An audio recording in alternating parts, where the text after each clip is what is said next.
Hello everyone, আজ তোমাদের নিয়ে যাব আমি হলদিবাড়ি হুজুর সাহেবের মেলা।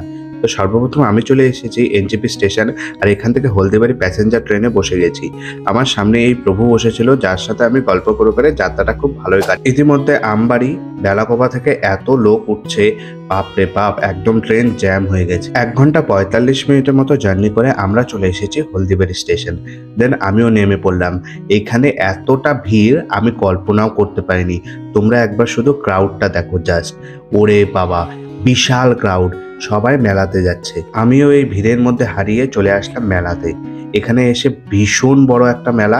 সর্বপ্রথম ব্রেকফাস্ট করে নিলাম একটু পুরি, কারণ অনেকটা সকালে বেরিয়েছি বাড়ি থেকে। তারপর এই বড় বড় বেলুনস গুলো দেখলাম, ভীষণ সুন্দর লাগছিল। অনেক বড় মেলা, এই দরবারের সামনে আসলাম, খুব সুন্দর এই জায়গাটা।